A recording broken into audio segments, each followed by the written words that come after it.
Radio España. Onda Pesquera, la radio de la mar. Con Jesús Ferreiro. Aquí, en Radio España. Están ustedes a bordo de Onda Pesquera, la radio de la mar. Transmitimos a través de Radio España y desde la cabina Marconi de este buque informativo que aquí comienza su singladura de hoy. Bienvenidos a bordo. Bienvenidos a bordo de la radio de la mar. Onda Pesquera. Onda pesquera al aire quiere ir contigo a acompañarte en nuestra singladura, en este diario viaje, comunicando vida, llenando ausencias, quiere acercarte a quien en la distancia te siente tanto esperando estar. De frente, Onda Pesquera. Existen tres clases de hombres: los que viven, los que mueren y los que están en la mar. Contra viento y marea, sin miedo al temporal, navegamos unidos, la gran familia de la mar. Desde la ciudad de Santander y a través de Radio España, estamos transmitiendo para los 7 mares y los 5 continentes Onda Pesquera, la radio de la mar. Nuestro barco es la radio, navegamos unidos, la gran familia de la mar. Navegamos unidos, la gran familia de la mar.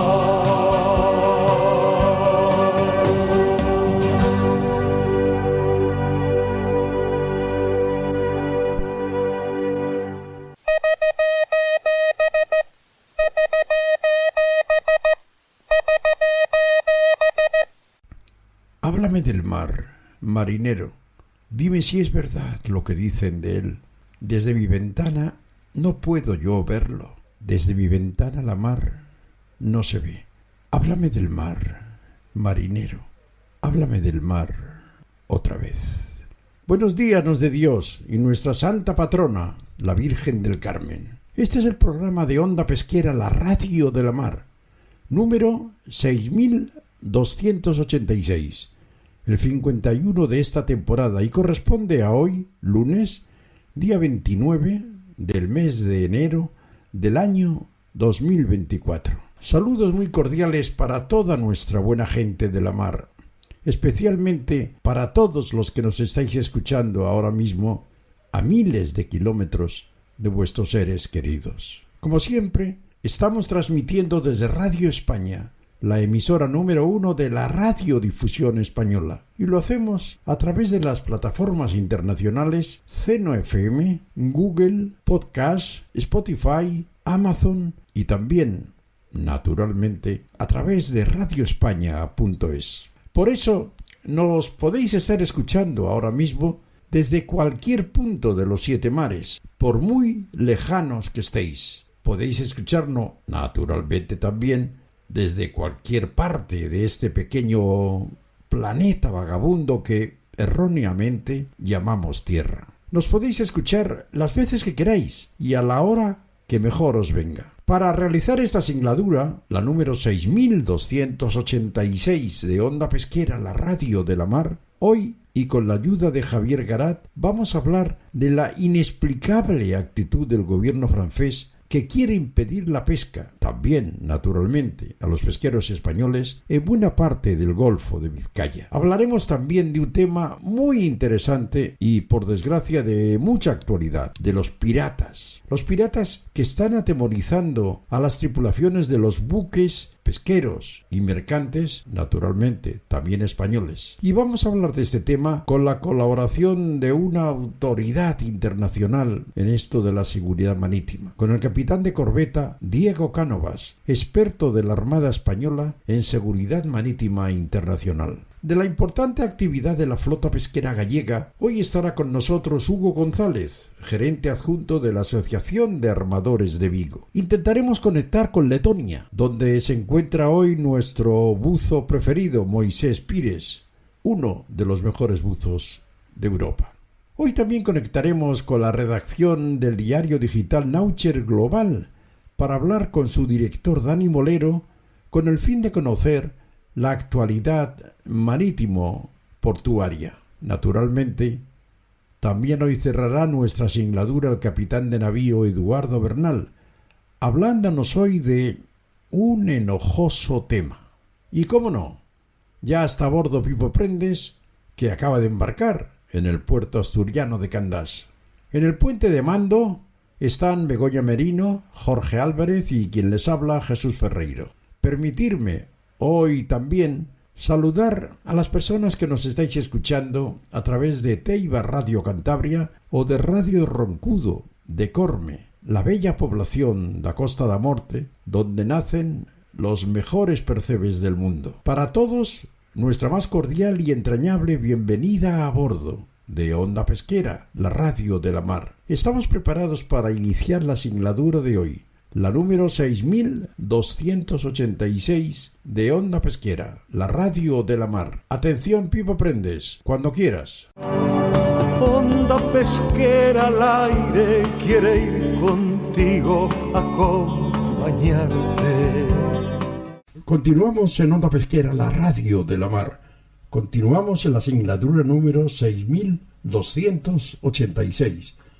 Y continuamos, como no, hablando de problemas. Es que yo tengo unas ganas de llamar a alguien y felicidades. Vamos a tomarnos unas copas de champán porque hemos conseguido esto para nuestra buena gente de la mar. Bueno, pues no. Ay, Dios mío. El sector pesquero cree que el cierre urgente del Golfo de Vizcaya como parte de Francia socava la esencia de la unidad europea. El sector pesquero europeo, agrupado en Europech, de la que forma parte también, naturalmente, la Confederación Española de Pesca, CEPESCA, bueno, pues están, primero, yo creo que sorprendidos. ¿No, Javier Garat? Buenos días. Buenos días, Jesús. La verdad es que estamos, como siempre digo, apagando fuegos todo el día. Apagando fuegos todo el día. No hay un día que no tengamos una sorpresa. Y sí, esto es una sorpresa, porque, bueno, del tema de los delfines, de la captura accesoria de cetáceos, se viene hablando desde hace ya tiempo. Hay una serie de recomendaciones del Consejo Internacional de Exploración del Mar. Hay una serie de medidas que ya, entre otros, bueno, España y Francia habían adoptado. Nuestros barcos, por ejemplo, muchos de ellos llevan lo que se llaman pingers, que son dispositivos acústicos que ahuyentan a los delfines, o llevan observadores a bordo para tener constancia de lo que pasa, de las incidencias que hay y, en su caso, pues tomar las medidas correspondientes.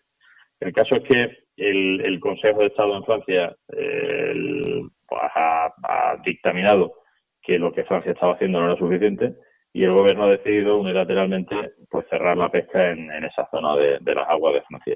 Pero no solo para los barcos franceses,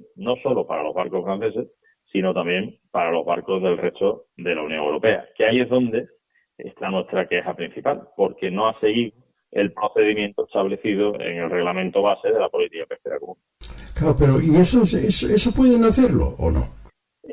Hay un artículo en este reglamento, como digo, el reglamento base, el que define la política pesquera común, que es el 13.2, que más o menos viene a decir que un Estado miembro puede adoptar medidas de emergencia para atenuar una amenaza grave para la conservación de los recursos biológicos marinos o para el ecosistema, en agua, por supuesto, bajo su jurisdicción.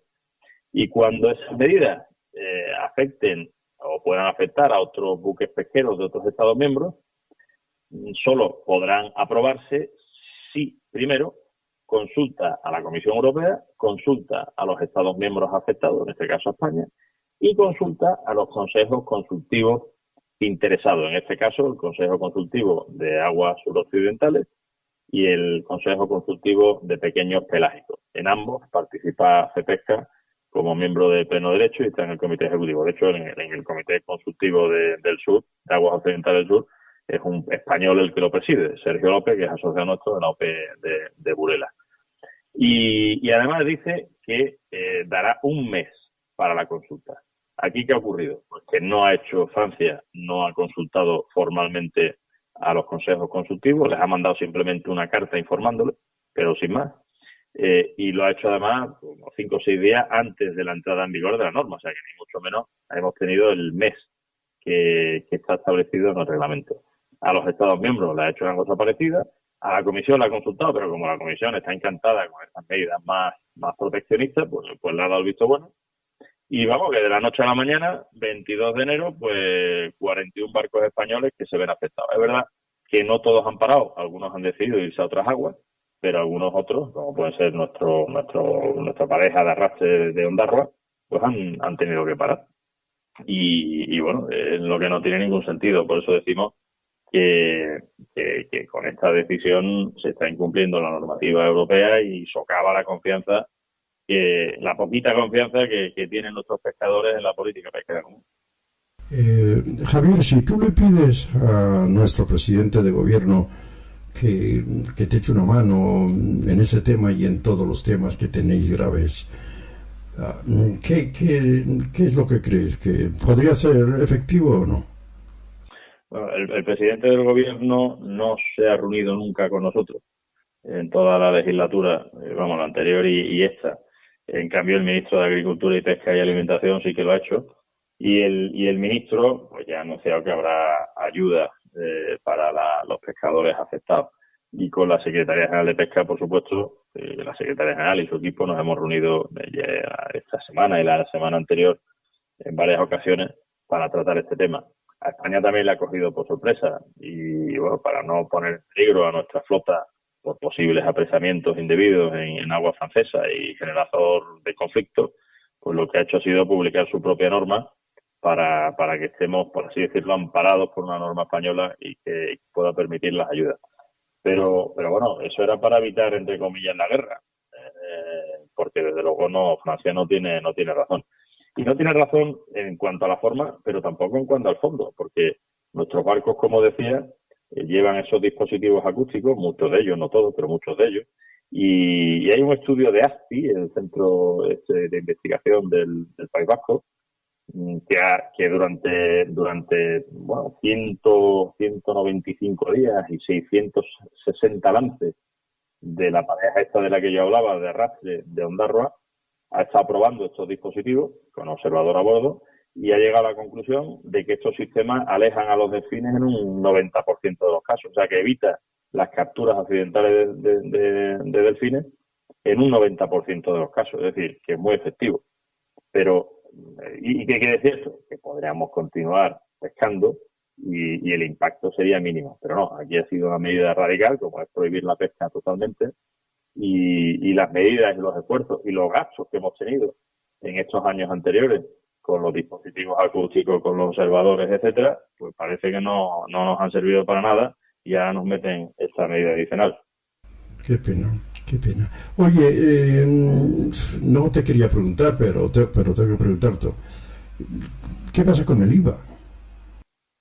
Pues buena pregunta. Pues que por ahora sigue igual. Yo irónicamente decía el otro día que a lo mejor nos tenemos que venir. Mira, ahora que estoy en Bruselas, me podía ir a Waterloo a ver si convencía al Puigdemont para que convenciera a su vez a Pedro Sánchez para hacerlo. Lo digo con ironía, como es lógico. Esto es un tema muy serio, ¿no? Es un tema muy serio y la verdad es que el gobierno debería ya haber eliminado el IVA de los productos pesqueros por todos los argumentos que en numerosas ocasiones hemos hablado en este programa.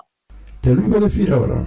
Te iba a decir, pues tenéis la solución en el Puigdemont, que lo meta dentro de la amnistía también para la pesca. Pues mira, yo le iba a escribir una carta Le puedo escribir un... Sí, pero es triste, ¿verdad? Es triste tener que... Nada, es terrible, es terrible. Es que parece increíble esto, parece increíble todo lo que se está haciendo contra la pesca, parece increíble. Hombre, yo creo que lo están haciendo bien si quieren acabar con nuestro sector pesquero. Eso lo están haciendo bien porque poco a poco van viendo cosas, una por allí, otra por allí, los molinos por aquí, las vedas por aquí, los delfines por el otro lado, los chinos por el otro. Eso lo están haciendo también lo están haciendo que cada vez tenemos menos barcos pesqueros, cada vez tenemos menos gente en la mar, cada vez tenemos más controles, más vigilancias. Yo no sé ni para qué sirven si no es para gastar dinero.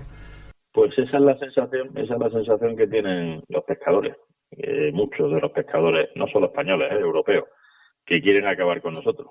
Y bueno, no sé si algún día lo conseguirán. Nosotros desde luego pelearemos para que no. Yo creo que sí. Pero... Yo creo igual tú ya no estarás en Fedepesca, estarás de ministro de pesca, pero van por el camino bueno y yo creo que va a quedar muy poco sector pesquero y que no sé lo que van a hacer. Bueno, pues nada, pues cobrar del Estado. Ojalá, como este año tenemos una oportunidad de que haya cambios en la Unión Europea. Tenemos las elecciones al Parlamento Europeo y ahí los ciudadanos de la Unión Europea tendrán con su voto la posibilidad de decidir quién participa quién será miembro del Parlamento Europeo. Y cambiará la Comisión Europea, cambiarán los comisarios y bueno, si somos suficientemente convincentes podrían cambiar también las políticas que están desarrollando aquí. Hoy mismo en Bruselas, donde estoy, había una manifestación en la puerta del Parlamento Europeo de los agricultores de varios países de Europa, ¿no? Que están sufriendo, igual que está sufriendo el sector pesquero, esta política, esta obsesión por el medio ambiente en la política europea, y que está acabando con el sector primario y que, como hemos hablado en otras ocasiones también, está poniendo en juego la soberanía alimentaria. Y eso es muy duro, y yo creo que no se están dando cuenta de la importancia que tiene todo esto y de las consecuencias tan graves que puede tener para la Unión Europea. Que al final se va a convertir en una Unión Europea débil, dependiente de terceros países, y que será un monigote en el escenario geopolítico internacional. Coño, alguien tendría que decirle a los que mandan aquí, bueno, a Puigdemont en este caso, oiga, que es que estamos jugando con la salud, una cosa tan importante como la salud de un país. Desde luego no será porque no lo hemos intentado. Los mensajes desde luego los estamos trasladando en España, en Bruselas y en el resto de países de la Unión Europea a través de nuestros colegas del sector pesquero. Y los mensajes están ahí. Lo que pasa es que parece que les entra por un oído y les sale por otro. Yeah. Les da igual. Bueno, pues ojalá lleguen pronto las elecciones y a ver qué es lo que pasa.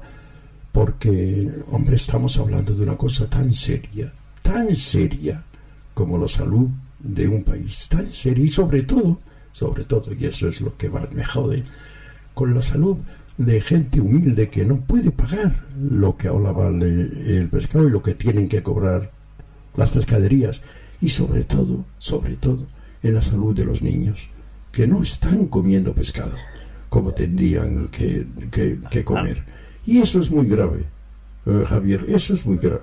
Hablamos eso de la soberanía alimentaria, de la alimentación, de todo eso, ¿no? Bueno, pues y la obsesión por el medio ambiente. Y todo esto en general viene de la aplicación de los Objetivos de Desarrollo Sostenible, la Agenda 2030 y todo eso. Pero la gente parece que no se da cuenta que en esos objetivos del desarrollo sostenible, que no dejan de ser objetivos aspiracionales, que posiblemente nunca se cumplan en la vida, ¿no? Pero bueno, son objetivos aspiracionales.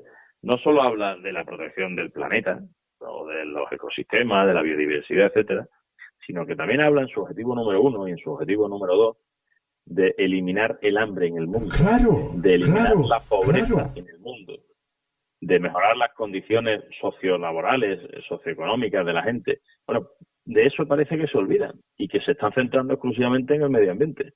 Y claro, pues así no va. Pero ¿por qué siempre se hace la misma pregunta? ¿Qué planeta le vamos a dejar a nuestros hijos? Coño, hazlo al revés. ¿Qué hijos les vamos a dejar a este planeta? ¿Mal alimentados? ¿Eso es lo que queréis? Dejarle a este planeta un planeta limpio, fantásticamente bien de medio ambiente, y los niños comiendo lo que pueden. Coño, por favor. Sí, porque la realidad es que cada vez hay mayor pobreza y gente que se muere de hambre en el mundo, ¿eh? Que desde la pandemia la tendencia que había a la baja ha cambiado y ahora no para de subir. Y eso también, esos que toman decisiones, los políticos que toman decisiones deberían tenerlo en su cabeza cuando las toman. En fin. Bueno, Javier, solo nos queda rezar y pedirle a la Virgen del Carmen que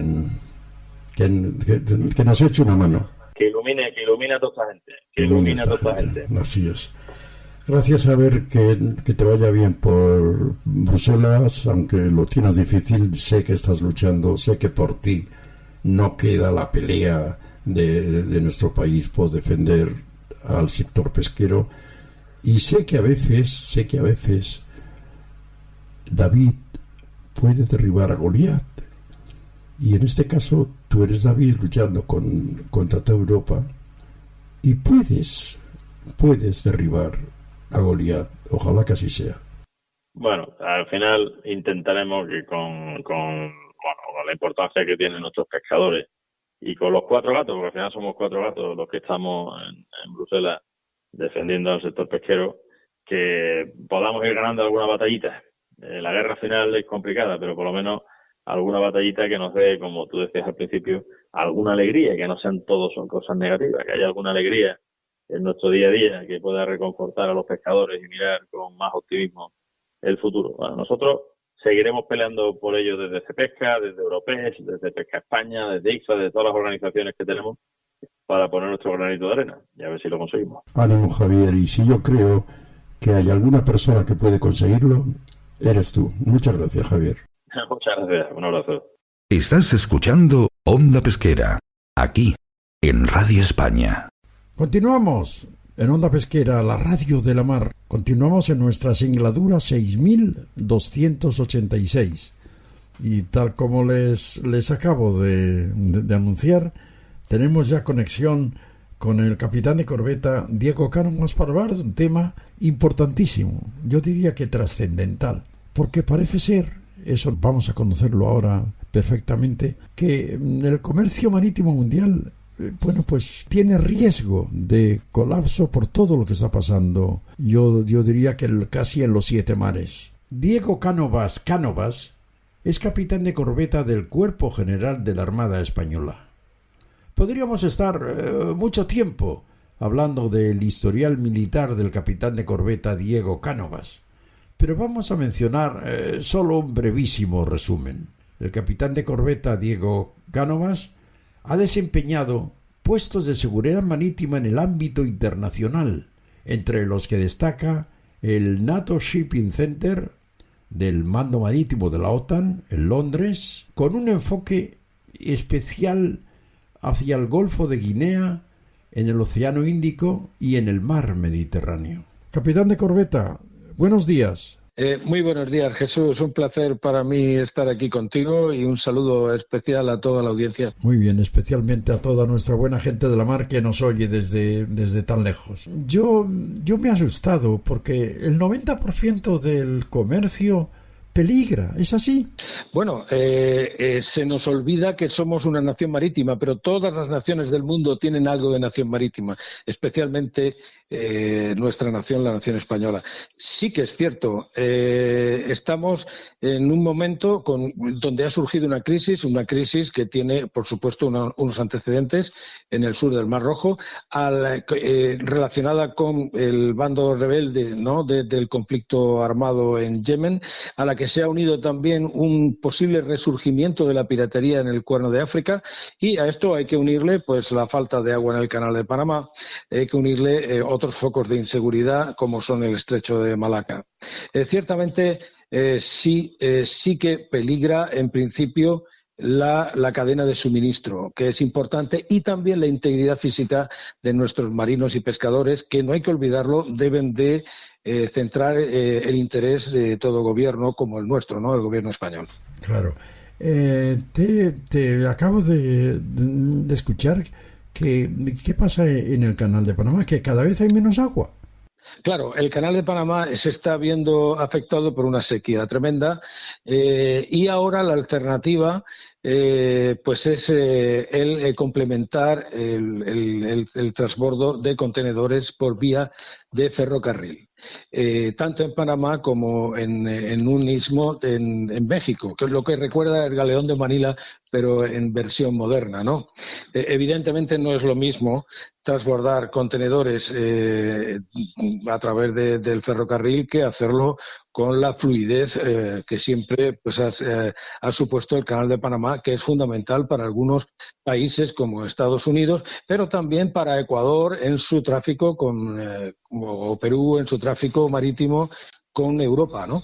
Sería muy grave si se cortase el tráfico por el Canal de Panamá. Bueno, tendría un impacto directo, por supuesto, porque eso supondría que el transbordo vía ferrocarril no puede, por supuesto, sustituir el tráfico normal y entonces veríamos desvíos por Sudamérica con el consiguiente encarecimiento de los costes, demora de las entregas, etcétera. Sí que es un impacto considerable, ¿no? Es un impacto considerable para las economías, pero sobre todo para los ciudadanos, ¿no? Los ciudadanos y que tiene un impacto sobre el bienestar, ¿no? de los pueblos, ¿no? De la gente. ¿Qué porcentaje más o menos se habla de entre el 80 y el 85% del consumo de nuestro país llega a través de la mar? ¿Puede ser así?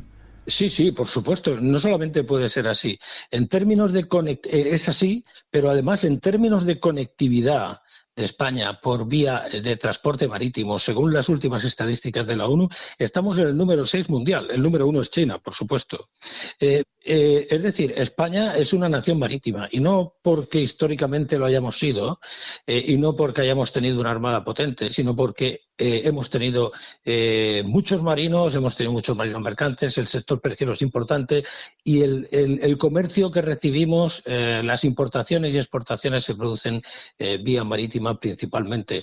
La ampliación del puerto de Valencia es importante para Valencia, pero es importante para Badajoz. Es algo que nuestros compatriotas deben de tener siempre presente, ¿no? ¿Has dicho Badajoz por decir una ciudad o es Badajoz? No, he dicho Badajoz por poner un punto alejado de Valencia. Es decir, lo que quiero decir es que cualquier entrada fundamental, ¿no? Entre los puertos del Estado más relevantes, como pueden ser Valencia, Barcelona, Algeciras, tiene un impacto nacional. Es decir, no es... o Vigo, que son las entradas que tenemos en nuestros suministros, que vienen más del 80%, como muy bien dice Jesús, vía marítima. Has mencionado también que me llama la atención los casos de piratería. ¿Por qué hay piratas? Bueno, los piratas es evidente que se nos olvida, ¿no? La piratería es muy antigua. Cicerón ya hablaba de ella hace 2000 años, ¿no? La piratería, la piratería nos llevó a las plazas de soberanía del norte de África en el 1508 con una misión de Fernando el Católico. Es decir, la piratería no es moderna, pero se nos olvida que los piratas no viven en la mar, los piratas viven en tierra y que hay factores causales que provocan esta actividad criminal. Concretamente, pues son factores de naturaleza geográfica, falta de gobernanza, debilidad del Estado, pobreza extrema, delincuencia organizada.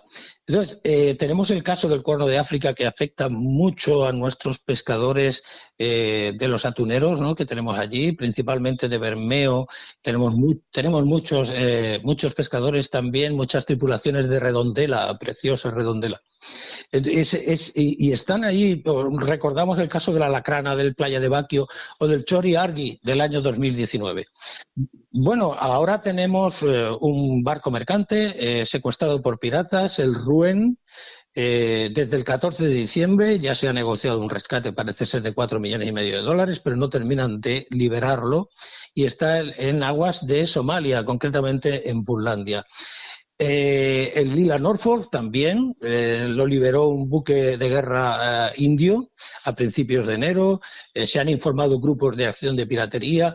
Es decir, la piratería en las costas de Somalia parece que está resurgiendo y nuestros atuneros que están trabajando allí, o bien con bandera española o con otras banderas, pero son buques de interés nacional, porque llevan a nuestros compatriotas a bordo en una de las profesiones más duras del mundo, no lo olvidemos, y los armadores son españoles. Quiere decir que es un interés nacional en el que tenemos que poner el foco siempre, siempre. Y eso es una realidad actual, que se une al conflicto del Mar Rojo, por supuesto. O sea que es un conflicto doble, ¿no?, que afecta al tráfico marítimo de transporte y afecta a los buques de pesca. ¿Qué se puede hacer? ¿Cómo se puede luchar contra la piratería? Contra la piratería, tradicionalmente hay un consenso, ¿no?, de cómo se ha suprimido la piratería. La piratería, para erradicarla, hay que actuar sobre los factores causales en tierra. Y eso es muy difícil porque Somalia es un gobierno, es un Estado soberano, por supuesto, que admite la cooperación internacional, pero hay que solucionar el problema, sobre todo el problema del terrorismo de Al-Shabaab, que parece que está relacionado, en cierto modo, con este resurgimiento de la piratería. Para defenderse de la piratería hay que poner en marcha buenas prácticas de medidas de protección a bordo, que están establecidas, son voluntarias en las BMP5, que es un juego de medidas hecho por la industria, Vinco, Intertanko, Intercargo, ICS, OKIM. Por supuesto, hay que implementar medidas adicionales cuando se crean oportuno y si la legislación lo permite. Yo no puedo apoyar el uso explícito de equipos de seguridad armado a bordo. Sin embargo, si se contratan, deben de ser a consecuencia de una evaluación de riesgo seria. Y, por supuesto, las armadas deben de tener su papel. En concreto, la Operación Atalanta, que está mandada por un almirante español y que lleva operando ya en la zona durante 15 años. O sea, hay hay tres dimensiones, ¿no? Las medidas de protección, los equipos de seguridad a bordo y, por supuesto, las armadas, las fuerzas navales desplegadas en la zona. Tenemos que decir, Jesús, que las medidas de protección de un pesquero, de un atunero de cerco, que es lo que tenemos, son los que operan en la región del Cuerno de África, en el Índico, pues son muy específicas porque la vulnerabilidad de un pesquero es mucho mayor que la de un barco mercante. El franco bordo es más bajo, la velocidad es más baja, te está mucho tiempo parado cuando está recogiendo las artes. Es decir, la vulnerabilidad es muy alta. Y eso se ha demostrado, con lo cual los pescadores, las tripulaciones de nuestros pesqueros están en una situación más difícil que en un barco mercante típico, ¿no? En el extremo un portacontenedores o un barco de pasaje que tiene velocidades altas y franco bordo muy alto. Y eso es una realidad. Es decir, los pesqueros y los barcos mercantes ahora tienen un riesgo más alto en el Cuerno de África y los mercantes tienen un riesgo cierto en el Mar Rojo, en el sur del Mar Rojo y en el Golfo de Adén, que no hay que olvidarse. ¿Qué es lo que puede hacer un gobierno para liberar a los barcos que le apresan, como en este caso el buque que tenemos apresado, el barco español? El Ruen no es un barco español, el que tienen los piratas, tiene bandera de Malta y el armador es búlgaro, desde la Unión Europea. Entonces, evidentemente, a la hora de reaccionar ante un incidente relacionado con piratería hay varias fases. La ideal es interrumpir el proceso. Si los piratas han logrado embarcar y tomar el control del barco de manos del capitán, pues habría que considerar que la tripulación está en lo que se conoce como la Ciudadela, que es un lugar a bordo, normalmente cerca de la máquina, con medios de comunicación y están encerrados ahí, y tienen comunicación con el exterior, se puede considerar un asalto. Si no es así, el asalto ya es más complicado porque entra en funcionamiento los principios de estudiar si puede tener algún tipo de baja. El asalto puede conllevar algún tipo de baja entre la tripulación. Pero ahí ya entramos ya un poco en el nivel político. Claro. Una vez que ha sucedido y han tomado control y ya se han dirigido a aguas somalíes, que es la experiencia que se tiene desde el 2008-2009 y la actual, pues entonces la práctica habitual es iniciar negociaciones y pagar el rescate. El rescate del Ruen se ha cifrado en $4,5 millones. Lo que sorprende es que, teniendo noticia de que hay aseguradoras en contacto para cubrir el rescate, no se termina de dar la liberación. Ya, pues eso es lo extraño, sí. Eso es muy extraño, pero luego está la reacción ante una aproximación de piratas que un barco tiene que conocer el capitán, pues que son navegar en zigzag, hacer golpes, cambios de rumbo muy acusados, incrementar la velocidad, si no lleva alambre espino debería de haberlo puesto, mangueras contra incendios a alta presión.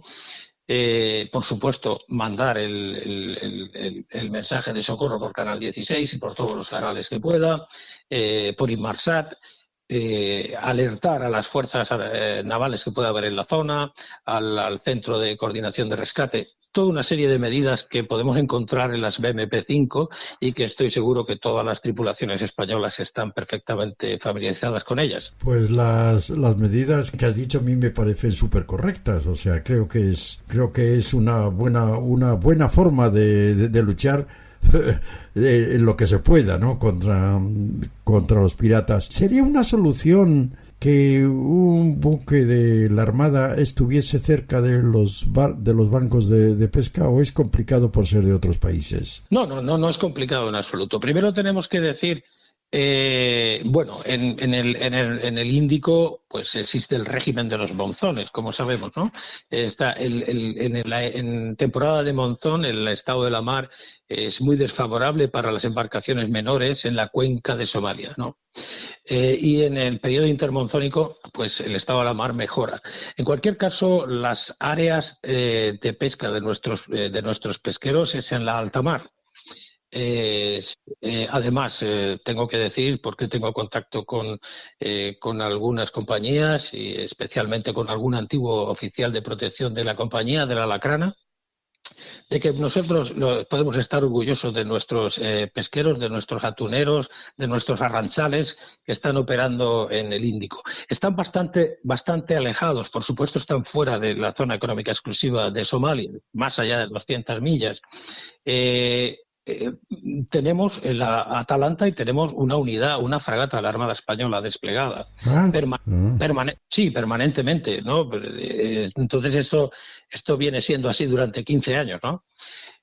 Hombre, podríamos tener más, ¿no? Lo digo como ciudadano preocupado, ¿no? Y comprometido, ¿no? Podríamos tener más, pero lo que se conoce como el flujo de la fuerza es complicado en todos los países.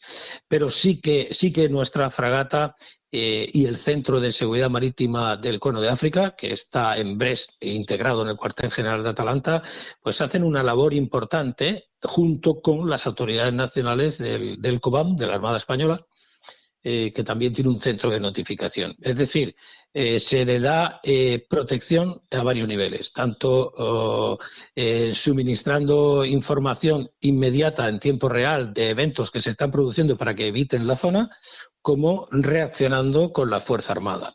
Eso sucedió con el Chori Argy y fue una reacción magnífica por parte del almirante, con un liderazgo resolutivo y con la agresividad correspondiente, y la fragata Navarra, que estaba en Mombasa, salió de puerto, procedió a la máxima velocidad, abordó el buque nodriza, que era un Dow, arrestó a 5 piratas y aclaró la zona. Y transfirió los 5 piratas, los 5 sospechosos, uno de ellos herido, al gobierno de Seychelles para que se iniciara un proceso judicial. Quiere decir que sí que están ahí, pero evidentemente pues los pesqueros tienen que aplicar sus propias medidas de protección, que lo hacen.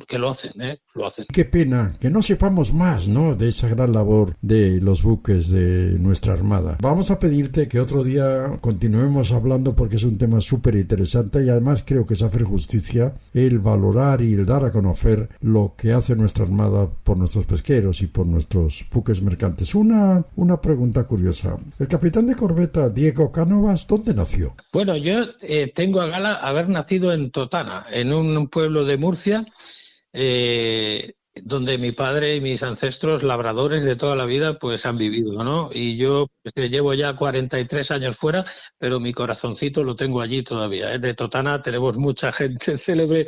No yo, Chendo, un jugador del Real Madrid, es de Totana, y tanta gente, ¿no? ¿Recuerdas cuando viste por vez primera la mar? Pues yo vi por vez primera la mar, ya era un niño grande, ¿no? Porque pues tenía que ir a Mazarrón, que estaba a 34 kilómetros, y pues mi familia no solía ir de veraneo a Mazarrón. Yo vi la mar ya mayor, ingresé en la Armada muy joven y había visto la mar pocas veces antes, que fue un aprendizaje intenso y un amor a primera vista, ¿no? Sin la mar no podemos vivir. No podemos vivir. Qué bien. En todos los buques de la Armada que has navegado, ¿de cuál guardas el mejor recuerdo? ¿Dónde lo pasaste mejor, vamos? Yo guardo un buen recuerdo de mi época de actividad, de estando en activo en la Armada.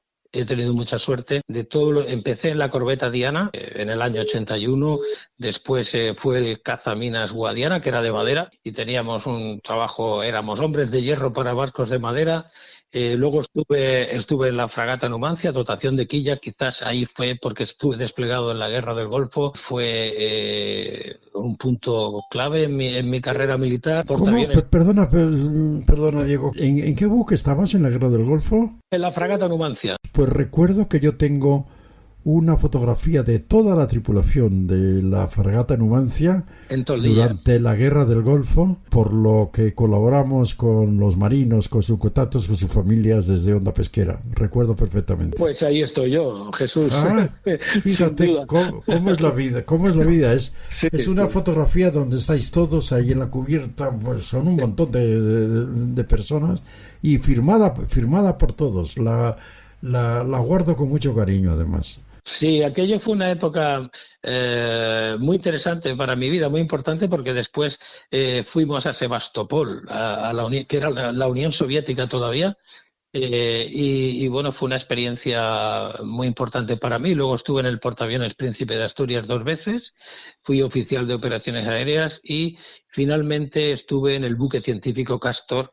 Fui el último segundo comandante después de convertirme en un oficial hidrógrafo. O sea que no puedo decir nada, ninguna anécdota ni ninguna experiencia mala de mi servicio a la nación española en la Armada. Qué bien, qué bien. Ahora que no nos oye nadie, ¿es verdad eso de que tenéis una novia en cada puerto? ¿O eso era...? Ese no era mi caso, ¿no? Quizás algunos más guapos sí, ¿no? Pero yo no era mi caso, nunca fue mi caso, ¿no? Pues yo hice el servicio militar, supongo que no te acordarás porque eres más joven, en el Almirante Lobo. No.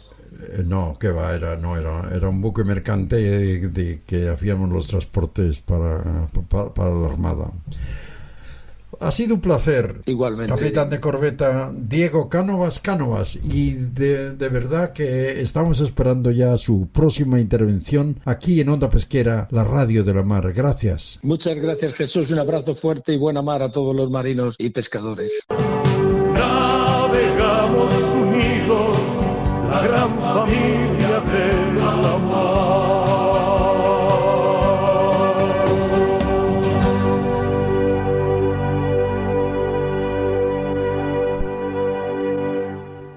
Continuamos navegando en Onda Pesquera, la radio de la mar. Llevamos ya mucho tiempo y ya no nos extraña nada en el mundo de la mar. Nada, pase lo que pase, ya no nos extraña nada. Porque, bueno, pues llevamos mucho tiempo denunciando que hay más gente controlando que pescando, que hay más barcos de vigilancia que pesqueros, que se destina más dinero a helicópteros para controlar, a sistemas de control, que a velar por la seguridad de nuestra buena gente de la mar. Y ahora pues lo último es la digitalización total del control pesquero. Pero yo no sé si nuestros pescadores, nuestra buena gente de la mar, pues va a saber utilizar todos estos, pero vamos a aclararlo. Vamos a aclararlo con una persona que está súper implicada en este tema, en la defensa de la gente de la mar.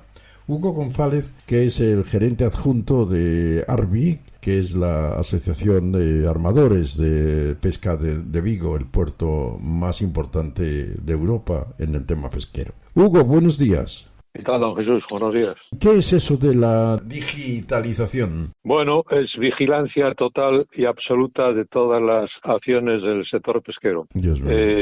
Teníamos, y lo seguimos teniendo, pues no ha sido derogado, sino que ha sido modificado, un reglamento de control, que así se denominaba el 1224 del año 2009. Llevaban en la Comisión Europea, pues por supuesto con el Parlamento y el Consejo, haciendo diversas modificaciones o pensando en modificar este reglamento. La verdad es que llevan 5 años y siempre diciéndonos que iban a incorporar las novedades de la política pesquera común, que era un reglamento posterior, al reglamento de control, que era necesario, etcétera, ¿no?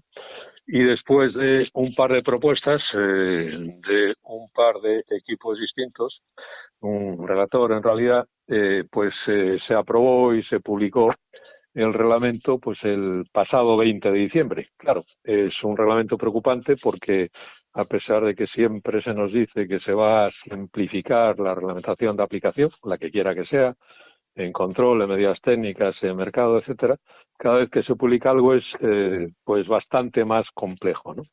Y ahora pues parece que somos casi, esto lo dicen muchos patrones, algunos armadores, parece que están persiguiendo o controlando a delincuentes, porque lo que hacemos nosotros, que yo sepa, es ir a pescar, traer pescado, producto a puerto, pescado, cefalópodos, mariscos, crustáceos, para suministrar la cadena de alimentación humana, para asegurar el suministro alimentario.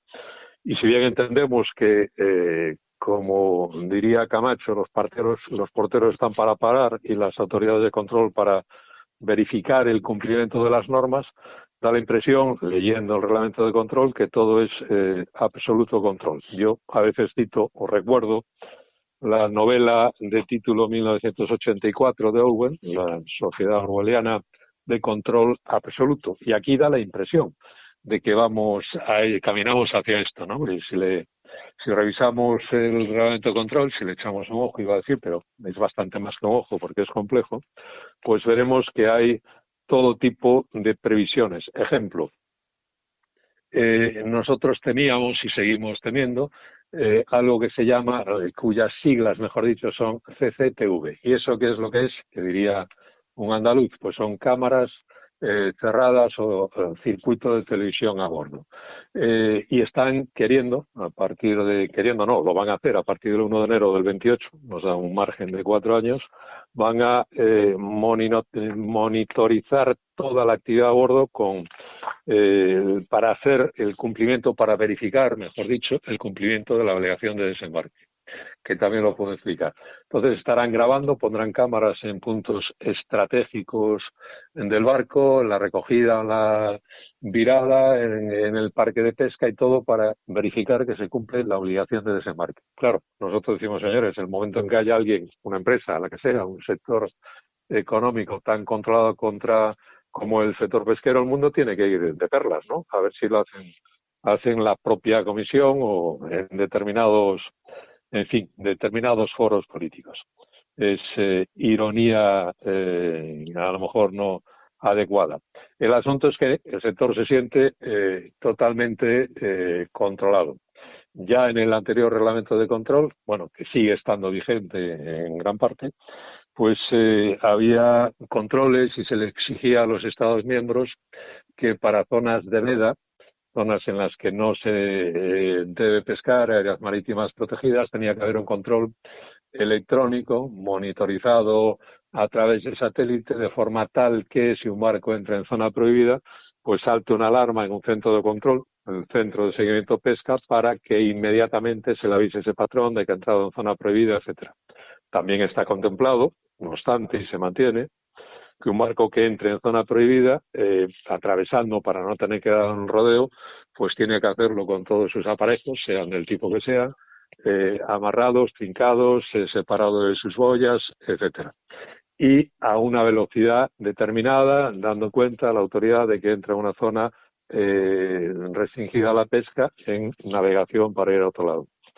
Bueno, entendemos que tiene que haber control, que tiene que haber un cumplimiento de las normas, sobre todo en medidas técnicas, de mallas, y bueno, de las propias zonas de veda, pero claro, hacerlo al extremo de que tanto el patrón como el armador, nosotros mismos en su representación, nos sentamos poco menos que acosados, pues a lo mejor hay que pensárselo, ¿no?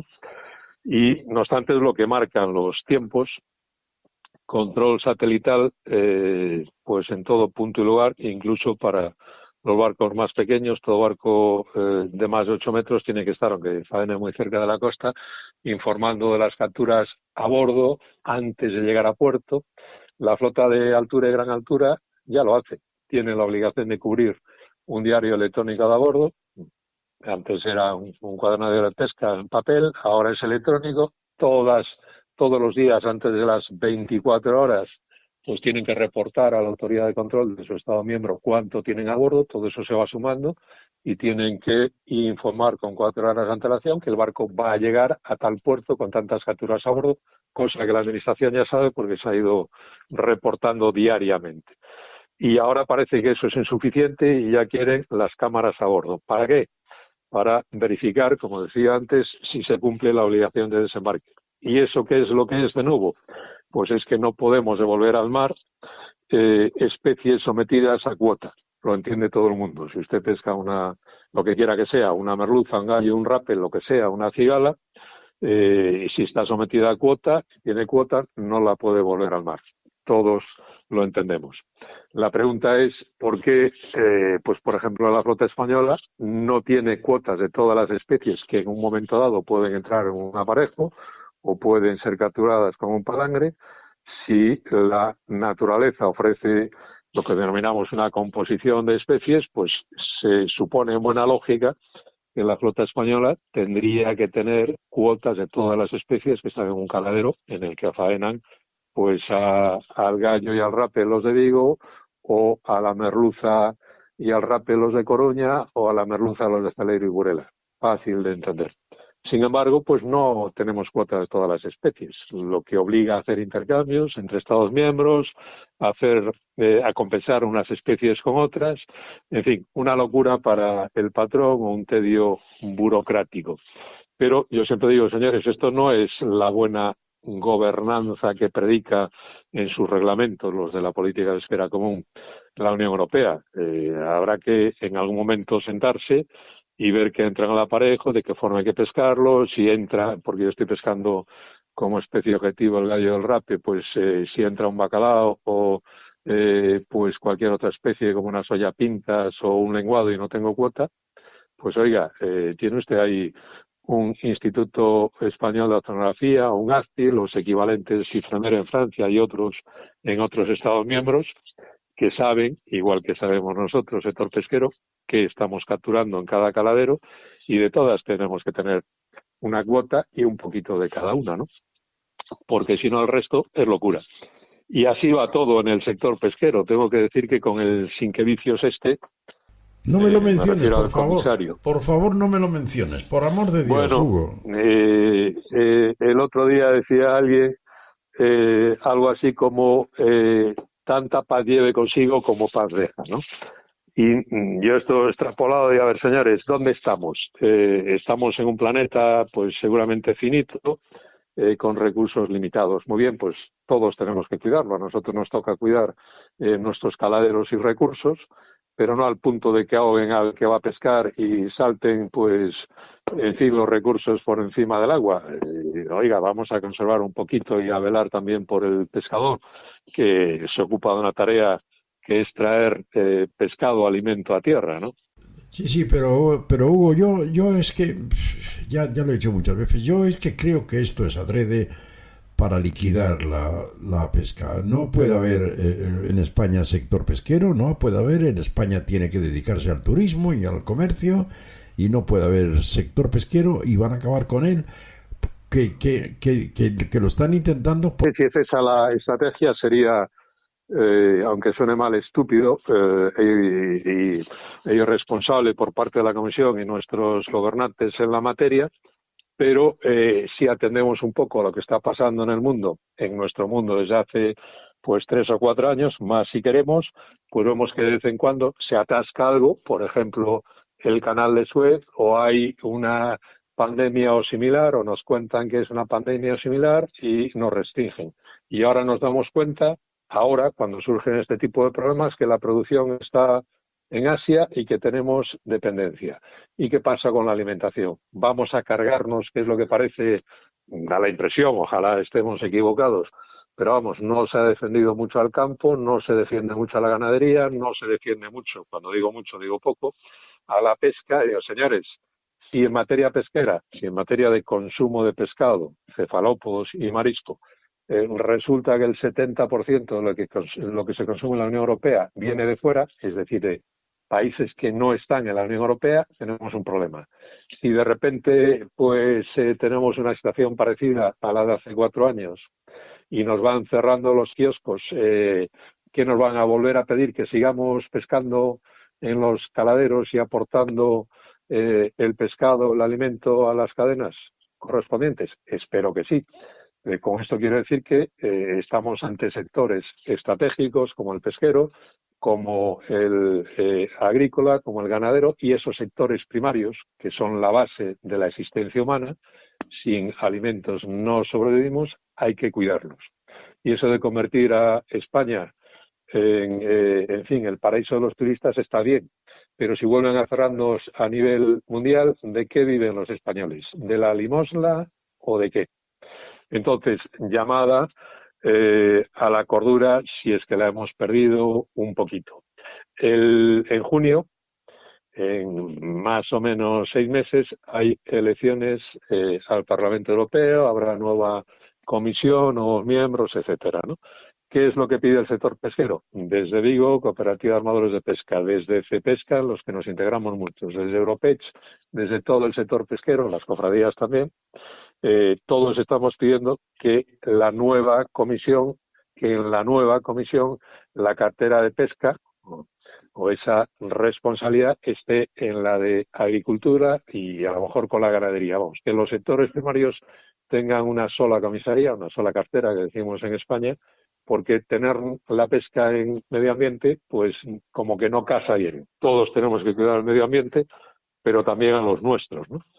Y bueno, pues iremos con toda la fuerza de la que dispongamos defendiendo y pidiendo esto de cara a esas elecciones. Sé que se ha recibido, vamos a ver si hay suficiente responsabilidad después en los estados para que la cartera o la comisaría de pesca esté con la de agricultura y con la de ganadería en su caso. Muy bien. Hugo, muchísimas gracias. Ha quedado súper claro, pero yo no veo futuro. Yo soy pesimista. Ahora, lo que sí podemos hacer, se me acaba de ocurrir ahora, es decirle a Puigdemont que metan el amnistía a la pesca.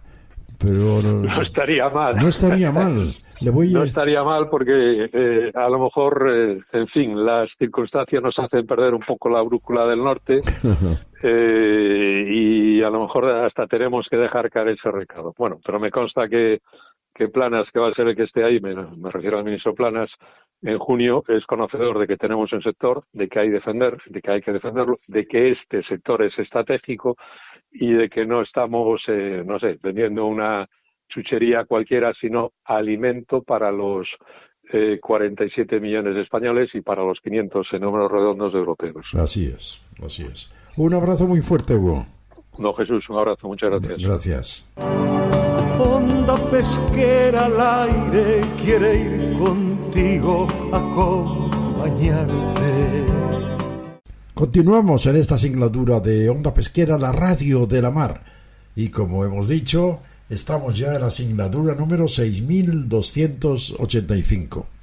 Estos últimos días se han publicado varias noticias y varios reportajes, todos preciosos, sobre la búsqueda, el encuentro de galeones perdidos pues por diversos motivos, por las guerras, por los accidentes, y que están en el fondo de la mar y además con muchos tesoros en su interior. Y nosotros, como es natural, cuando hablamos más abajo de la superficie, hablamos siempre con uno de los buzos de más prestigio en Europa y activamente colaborador de nuestro programa, Moisés Pires. Buenos días. Buenos días, Jesús. Buenos días desde Letonia. Desde Letonia. ¿Y qué haces en Letonia? Bueno, estamos aquí en un viaje familiar. Esta vez no tiene nada que ver con ningún motivo profesional. Ah, muy bien, muy bien. ¿Qué tal tiempo hace por ahí? Bueno, pues hemos llegado con una temperatura de 7,5 grados bajo cero. Dios mío. Tiende a mejorar en estos días y estaremos pues en eso, posiblemente en -2, 0, más o menos, ¿no? Claro. Pero han tenido temperaturas gélidas de hasta -20 grados bajo cero, o sea, es impresionante aquí. Tienes que ver esto, ¿eh? ¿Y ahí donde estáis en Letonia? ¿Estáis cerca de la mar o no? Estamos cerca, sí, estamos cerca del Báltico, en la costa del Báltico, en una ciudad muy bonita que se llama Liepāja, y la verdad es que está muy bien, pero tienes que ver que el mar se congela también un poco, ¿eh? ¿Ah, sí, eh? Sí. O sea, es curioso ver esas olas en la playa que no terminan de romper, sino que hay como una ondulación debajo de lo que es la nieve. Sí, es algo como bastante pintoresco, por decir. Bueno, ya hemos hablado de Letonia, ya hemos explicado qué es Letonia, la temperatura, vamos, fantástico.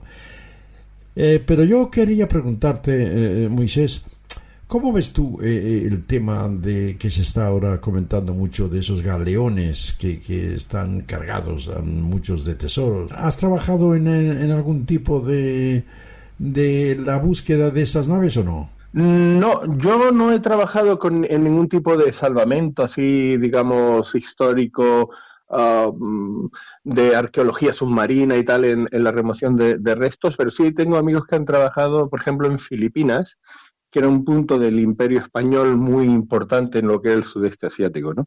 Entonces, lo que sí te puedo contar es que en las rutas marítimas que los españoles hace 500 años trazaron a nivel mundial, pues puedes encontrar restos de galeones españoles pues prácticamente por todos los lugares del mundo, ¿no? O sea, es algo impresionante, un hito importantísimo en la historia de la humanidad. Cuando se descubre un galeón de esos de esa época de la que estamos hablando, se descubre, quiero decir, alguna, entre comillas, novedad, algo que no se sabía que tenían los galeones, por ejemplo, no sé, el estilo de los camarotes, remos o vela, ¿cómo navegaban? Bueno, la verdad es que esa pregunta es muy buena, es una gran pregunta porque, claro, siempre pensamos que, bueno, los galeones, pues bueno, era algo que en esos 200 años de pleno esplendor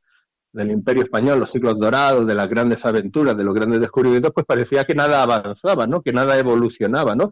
Y sin embargo, lo que era el principio básico donde se basa el galeón, de aquella carraca de nao de la costa del Mediterráneo con altas proas y altas popas, bueno, pues la cosa es que luego se van haciendo barcos con ese cambio, con esa idea primordial, pero luego hay una evolución, hasta por ponerte un ejemplo, lo que es el galeón, el Santísima Trinidad, que era un galeón que desplazaba 3.000 toneladas y 3 cubiertas, ¿no? O sea, no se habla de que tenían en torno a los 150 cañones. Era, pues digamos, el portaaviones de aquellos años que estaba bajo la bandera española. O sea, estábamos hablando de unos hitos tecnológicos españoles impresionantes, y nos da a ver que los restos que se van encontrando paulatinamente se van viendo con más y más avances, ¿no?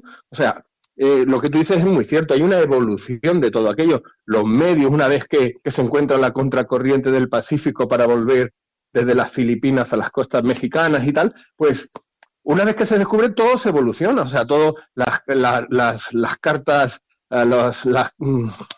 todo lo que es los mapas cartográficos, los sistemas de visualización de las estrellas y tal para la orientación. O sea, son hitos impresionantes, ¿no? Hay una evolución constante y continua de ese conocimiento. Oye, Moisés, ¿cómo conservaban o qué es la comida, por ejemplo, de esos viajes tan largos? ¿Y qué es lo que comían los tripulantes de esos barcos? Pues la verdad que también es una pregunta, porque claro, estamos hablando de que en aquel tiempo lo que era la refrigeración no existía, ¿no? De hecho, se daban aquellos casos tan tremendos del escorbuto en el que pues prácticamente pues tenías a lo mejor un tercio de la tripulación que llegaban a perder los dientes y que era pues esa falta de vitamina C, ¿vale? O sea, era tan fácil como haber tenido limones en ese momento, ¿no? O haber conseguido la forma de haberlos incluso haberlos tenido en macetas o algo así, ¿sabes? Siempre y cuando se pudiera, ¿no? Pero el no conocer eso, luego a la postre se conoce, porque como estamos hablando tú y yo en este tema, la medicina también evoluciona, lo que es la medicina marina, pues obviamente se van encontrando resultados y soluciones a todo eso, ¿no? Pero en aquellos tiempos, pues, todo nuestro respeto a nuestros antiguos ancestros marinos, porque eran unos héroes. Gente que se metía en auténticos cascarones y se iban a cubrir singladuras de 7.000 millas. O sea, era impresionante. Increíble. Y comían eso, pues comían galletas, pescado y carnes en salazón. Y bueno, pues eran dietas como bastante estrictas y que luego pues las condiciones insalubres de aquellos centinas pues tampoco daban nada mejor, ¿no? Pasado un tiempo, pues obviamente mucha de la mercancía que llevas para comer o tus provisiones, pues fallaban, ¿no? Era como un hito, ¿no? Siempre contabas con la idea de que iba a pasar mal para, en caso de que pasara, siempre lo que lo pudieras controlar, pues superar esa idea, ¿no? Eran vistos desde ahora, creo que eran unos auténticos héroes, ¿no? Dentro de esas cosas que hacían. Muchos de ellos se metían a lo mejor en aventuras que ni siquiera habían podido anticipar, ¿no? O sea, impresionante. Bueno, pues no quiero interrumpirte mucho tus vacaciones ahí en Letonia, con frío, pero con tu familia y a tu lado lo estáis pasando muy bien. Y nada, cuando regreses a tu Tenerife querido, volveremos a hablar porque siempre hay, bajo la superficie de la mar, temas tan interesantes y nadie mejor que tú para pues para hablar del tema, para enseñarnos, ¿no? Porque Moisés, eres un tío fantástico, por lo tanto, enhorabuena, pasarlo muy bien y que tengáis un buen viaje de regreso a España. Te lo agradezco, Jesús. Siempre es un tema muy interesante el descubrir o, digamos, redescubrir todo lo que hizo este país, que le hace falta un poco de moral para subir, para elevar el ánimo de todo lo grande que hay. Pues seguiremos hablando de este tema también de los galeones, y ya en concreto te puedo anticipar un poco de que hay 90 alrededor de Cuba. 90. Ahí lo dejo. No, o sea, 90, hay 90 galeones alrededor de Cuba, sí. Y ya no eso, son simplemente pues cerca de Veracruz, de todos aquellos puertos importantes, lo que es el Golfo ahí en Trafalgar, lo que es la bahía de Trafalgar, Algeciras y tal. O sea, estamos en Filipinas, en los lugares más distantes. Es un tema apasionante que sin duda podríamos volver a tocar en el futuro. Sí, porque es súper interesante, por lo menos a mí me gusta mucho. Un abrazo muy fuerte, Moisés. Otro para ti, Jesús, y buen día desde Letonia. Navegamos unidos, la gran familia de la mar. Estás escuchando Onda Pesquera con Jesús Ferreiro, aquí en Radio España. Continuamos en Onda Pesquera, la radio de la mar, y como cada programa nos trasladamos hasta la redacción de Nature Global, porque es que somos muy curiosos. Como buenos periodistas somos curiosos y nos gusta conocer cómo está la actualidad portuaria, marítima, que es una actualidad importante porque están sucediendo muchas cosas con nuestra marina mercante. Y allí tenemos al pie del cañón, como siempre, a su director, Dani Molero. Buenos días. Muy buenos días, Jesús. ¿Qué tal estamos hoy? Bueno, ya sabes, como dicen los americanos, depende con quién me compares.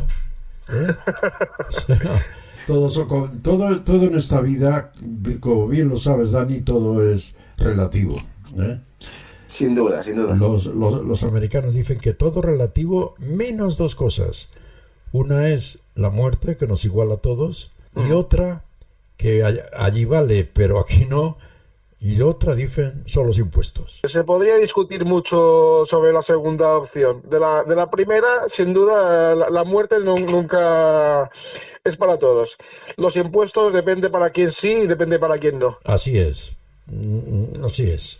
Bueno, vamos a lo nuestro. Últimas noticias desde la redacción de Noche Global. ¿Qué podemos comentar, Dani? ¿Cómo está el ambiente? Mira, ha sido una semana bastante cargada de noticias, sobre todo en dos ámbitos. La semana pasada se celebró la Feria Internacional de Turismo de Madrid, FITUR, que es la feria más importante de este sector en España. Y aquí siempre van un montón de compañías del sector marítimo y portuario a presentar sus novedades. Entre otros, las principales navieras que tienen buques en los puertos españoles, tema de mercancías, temas de cruceros, la náutica de recreo también está representada y evidentemente los puertos también, tanto los de interés general como los puertos autonómicos. El FITUR es un escaparate sin duda muy importante para que el sector dé a conocer toda su potencialidad de cara a este año y seguramente también de cara a años subsiguientes. Y es una feria, la verdad, que es interesante. Pero Dani, ¿esa feria no es más para turística, de recreo, o no? Está muy enfocada al tema de turismo, evidentemente, pero no tanto para el tema de recreo, sino fundamentalmente para todo lo que se refiere a turismo más ligado quizá con los cruceros o con los viajes de los ferries entre Península Baleares, Península Canarias o de los ferries que cruzan el estrecho. ¿Quieres decir, Dani, que no es una feria náutica? No es una feria náutica al 100%. Para las ferias náuticas pues están los salones náuticos, pues, ya sea en Valencia, en Palma, en Barcelona, etcétera, etcétera. Esta es una feria dedicada al turismo, pero al turismo en general. También hay un montón de stands de hoteles, etcétera, etcétera. Pero para el sector marítimo siempre es importante poder estar presente, pues fundamentalmente para poder mostrar las novedades que presentan en cuanto a turismo. Claro, el turismo de cruceros en España mueve millones de personas, millones de pasajeros y con ello millones de euros de facturación para las empresas. Es un tema muy importante tenerlo en cuenta también. ¿Qué más noticias? Mira, la semana pasada estuvimos siguiendo la intervención del ministro de Transportes, de Óscar Puente, que intervino en la comisión del Congreso de los Diputados para proponer, en principio, que si se puede durante esta legislatura se pueda llegar a un acuerdo nacional entre todos los partidos de la Cámara Baja que pudiera permitir avanzar en el desarrollo de unas infraestructuras, fundamentalmente en los puertos, sin importar el color político del gobierno. Claro, esto sería importante. Cada vez que se cambia un gobierno, cambia el partido, muchas veces cambian las legislaciones. No hay más que ir al sistema educativo para ver esto. Cada vez que ha habido un cambio de gobierno, ha habido un cambio de ley de educación. En el tema de las infraestructuras debería funcionar, a mi criterio, diferente. Porque las infraestructuras construir un muelle cuesta muchos millones de euros. Construir una dársena cuesta muchos millones de euros.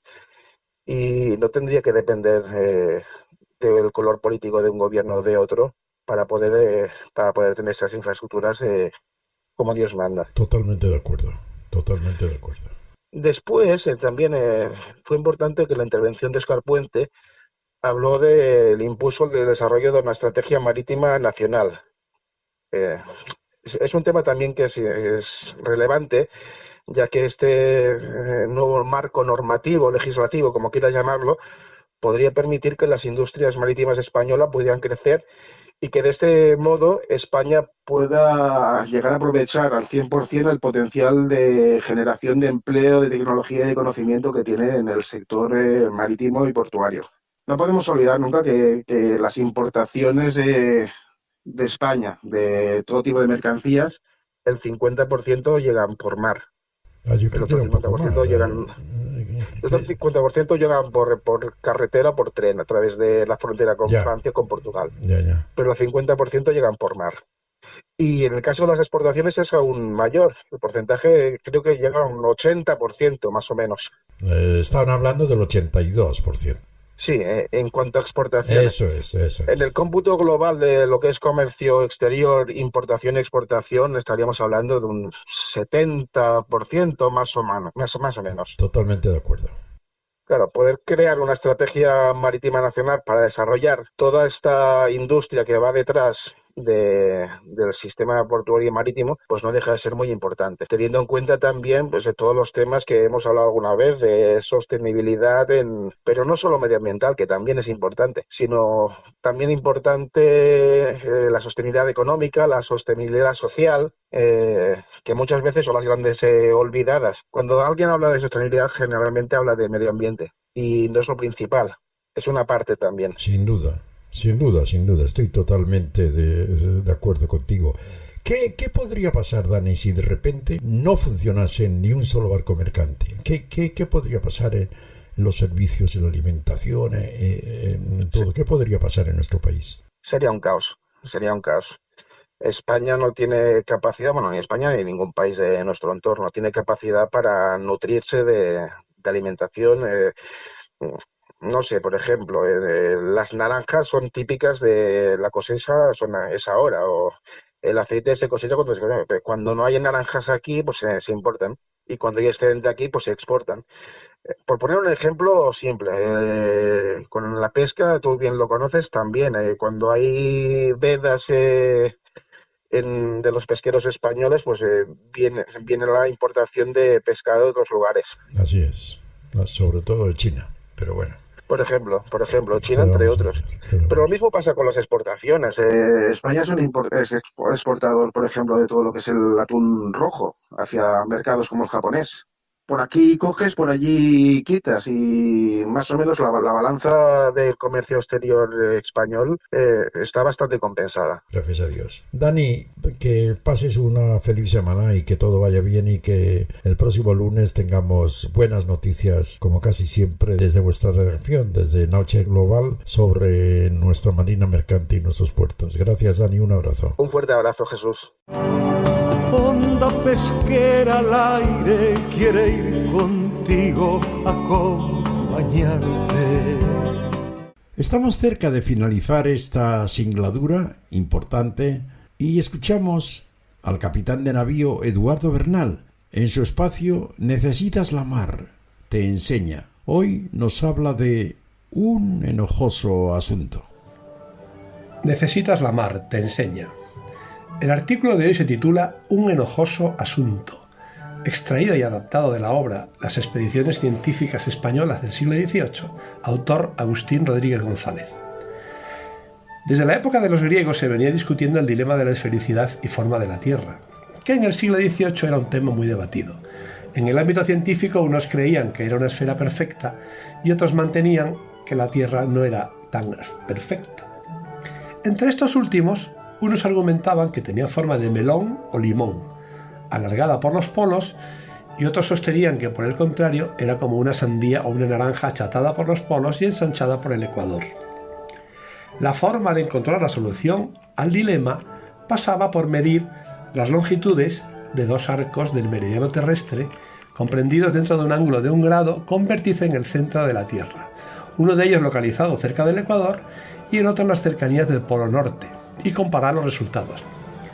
Para ello, a partir de 1775, la Real Academia de Ciencias de París organizó 2 comisiones científicas, una que viajó a Quito, en aquella época perteneciente al Virreinato del Perú, y otra que viajó a Laponia en la zona del Círculo Polar Ártico.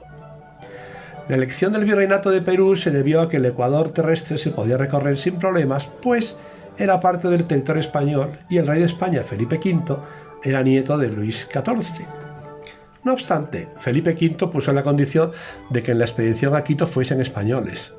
Por parte de Francia, en la expedición al Perú participaron un total de 22 hombres y por parte de España fueron elegidos los 2 jóvenes oficiales de la Armada, Jorge Juan y Antonio de Ulloa. Ya en las etapas iniciales del viaje, se produjeron los primeros enfrentamientos entre los expedicionarios, al discutir dos aspectos de las mediciones que iban a realizar. A la larga todo ello desembocó en un fracaso humano, que no científico, debido a la total falta de entendimiento y a los continuos enfrentamientos entre los miembros franceses de la expedición, con los españoles alguno que otro y con los habitantes de las poblaciones que visitaban. Para que una misión de este tipo tuviera un buen rendimiento era necesaria la armonía del grupo o al menos el deseo de cooperación, aparcando inquinas personales, lo que no se dio en esta ocasión. El enojoso asunto que aquí tratamos es una muestra de esas difíciles relaciones, en este caso entre españoles y franceses.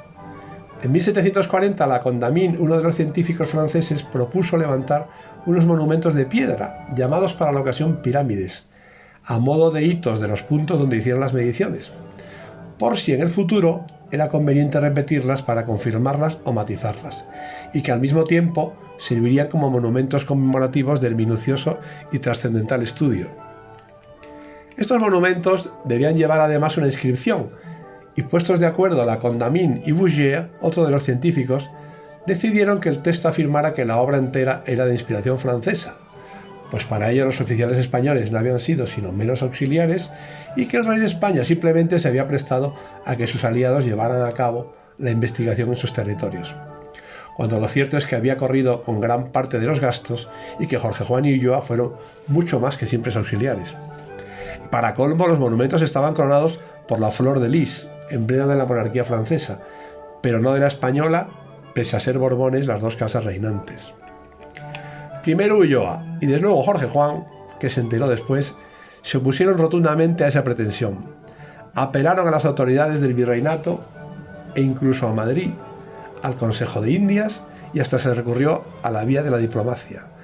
Tras años de polémica, en agosto de 1746, nada menos que el marqués de la Ensenada ordenó derribar las pirámides que fueron posteriormente reedificadas con una inscripción redactada en Madrid. Así quedan de manifiesto las desavenencias entre los dos reinos y el evidente complejo de superioridad francés sobre todo el español, que ha permanecido en muchos hasta hace bien poco. Y no eran precisamente Jorge Juan, Ulloa o Ensenada unos personajes que representaran la idea tópica de un país atrasado y reacio a todo progreso, sumido en la ignorancia y el fanatismo.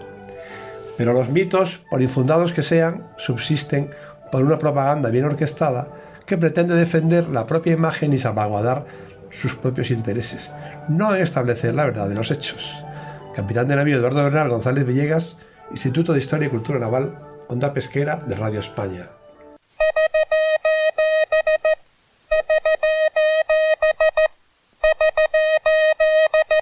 Bueno, y como todo lo bueno parece que se acaba antes de lo que quisiéramos. Sin darnos cuenta, ya ha pasado nuestra singladura de hoy. Llevamos ya 6.286 programas de Onda Pesquera y seguimos casi como el primer día, luchando para ayudar en lo que podamos a nuestra buena gente de la mar, que buena falta le hace. Volveremos dentro de una semana para, de nuevo, navegar durante 1 hora y un poquito más, con el permiso de Jorge Álvarez, y con todos ustedes a bordo. Gracias por formar parte de esta gran familia de la mar. Toda esta singladura ha sido posible realizarla gracias al excelente trabajo de Begoña Merino y la supervisión de Jorge Álvarez. Hemos transmitido con la colaboración de la Fundación Titanic y de la Academia Española de la Radio, y lo hemos hecho, como cada día, a través de Radio España, la emisora número 1 de la radiodifusión española. Esto es la Radio de la Mar, esto es Onda Pesquera, año 2022, Premio Internacional AXA de Periodismo, año 2023, Premio Cepesca de Periodismo, año 2024, Premio Nacional de Radio, otorgado por la Academia Española de la Radio. Estamos orgullosos de navegar a bordo de este buque informativo llamado Onda Pesquera, la radio de la mar. De frente, Onda Pesquera, vibrando, Onda Pesquera, contra viento y marea, sin miedo al temporal, nada.